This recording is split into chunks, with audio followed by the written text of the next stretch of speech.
hindi kami ang nagwe-waste ng time. We can have a caucus, we can talk about it. You want to debate that now? Very quickly, Mr. Presiding Officer, can we start now, sir? I was about to, sir. Thank you, sir. We wasted 26 minutes for nothing. Thank you po. Sir. Yes, Senator Judge Alan Cayetano is recognized. Thank you. I'm happy. You may proceed, sir.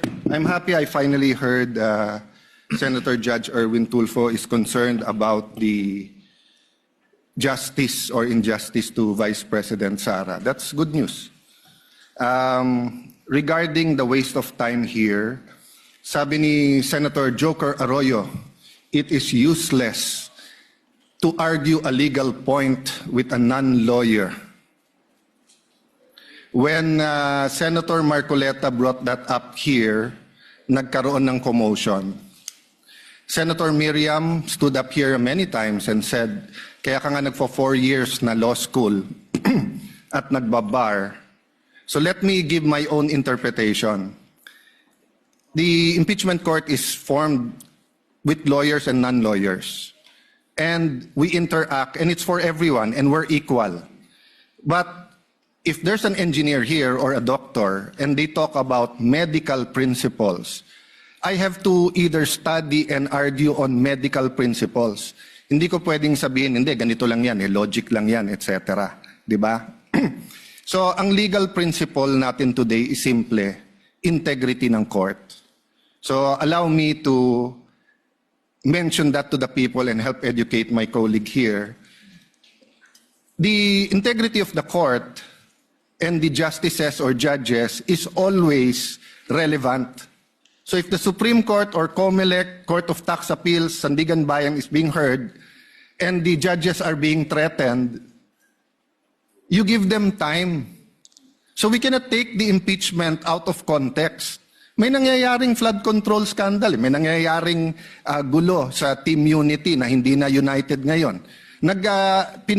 We consider Senator Marcoleta and Senator Jinggoy political prisoners, weaponized yung Blue Ribbon Committee at weaponized yung ano.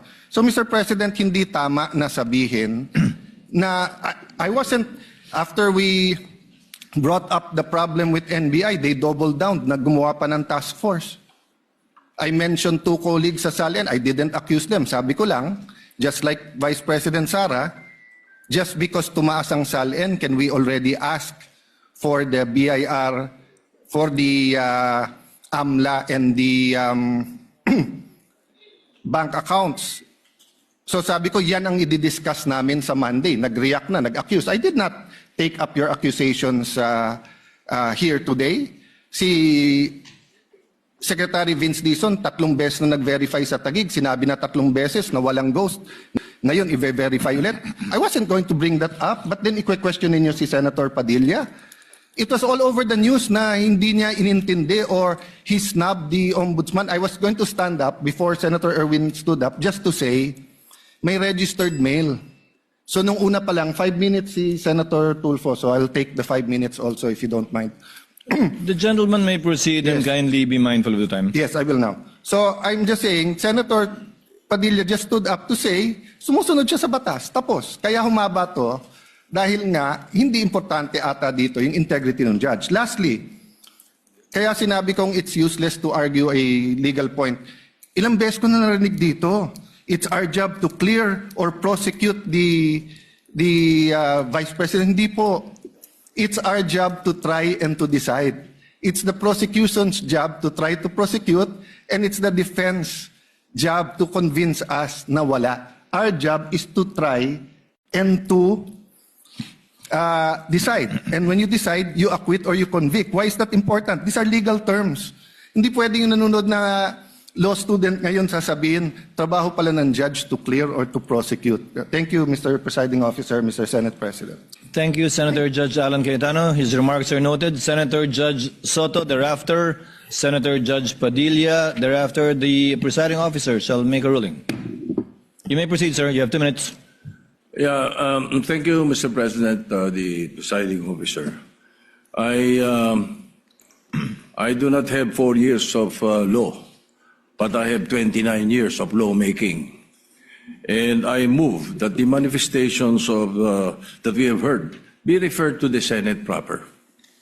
We will act on it at the proper time, Your Honor. Thank you. Your remarks are noted. Senator Judge Padilla is recognized. You may proceed, sir. You have 2 minutes. Maraming salamat po, aming tagapamahalang hukom.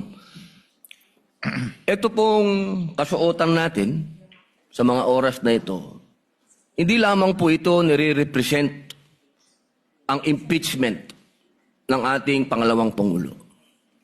Ang nire-represent po nito ay ating karapatan bilang mga Pilipino at unang-una na ang due process. Ito po yun ang ibig sabihin. Kaya ikaw ay pangalawang Pangulo, ikaw ang Pangulo, ikaw ay Senator Judge, ikaw ay magsasaka, ikaw ay mangingisda, kailangan may due process. Yung pong nangyari sa akin, na ako po ay nahusgahan na kagad bilang Senator Judge, ang pinaglalaban po natin integridad ng korte na ito at ng mga Senator Judge.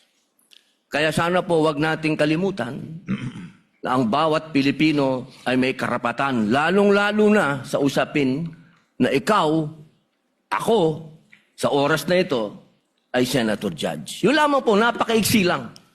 Due process, mga mahal kong kaibigan, mga mahal kong kababayan, maging prosecution, maging defense, sa ating lahat, wag nating kalimutan, pantay-pantay tayo sa batas. Maraming salamat po.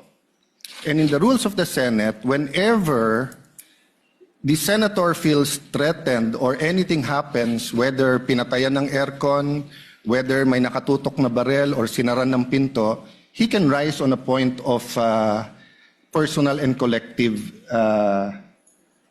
privilege. We didn't do that para umikli.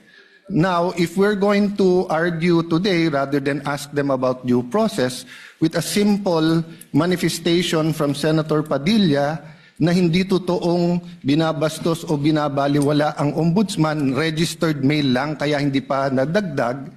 So, hindi kami ang nagwe-waste ng time. We can have a caucus, we can talk about it. You want to debate that now? With the permission of Senator Judge Tulfo Erwin, the chair will make a ruling because I believe it is also his position not to prolong this matter in discussing collateral matters not pertaining to the articles of impeachment that we are hearing and trying before the impeachment court. The chair rules that the manifestation of Senator Judge Padilla shall remain in the records. We cite as a precedent to the precedent mentioned by Senator Judge Pangilinan, where the speech of the late former Senator Rene Cayetano was not expunged from the record, but referred to the Senate as a legislative body where it may be taken up. I ask the indulgence of the parties to this case. Wala po kasi kaming sesyon. Ito lang po ang pagkakataong nakakapagsalita at nagkikita-kita kami habang recess kami. Pero umaasa ako, within hearing distance of my colleagues, na kapag nag-resume na po ang Senado sa susunod na linggo matapos ang sona ng Pangulo, may pagkakataon na po ang bawat miyembro ng Senado bilang senador, hindi bilang senator judge, na may labas yung mga hinaing o anumang nais nilang sabihin kaugnay sa anumang nagaganap o nangyayaring hindi tama sa kanila o ginagawa laban sa kanila.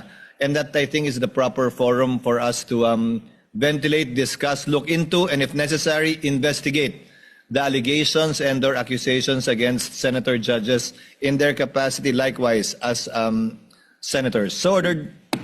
Briefly, sir, so that we can proceed to the matter on hand. Very quickly, Mr. Presiding Officer, can we start now, sir? I was about to, sir. Thank you, sir. We wasted 26 minutes for nothing. Thank you po.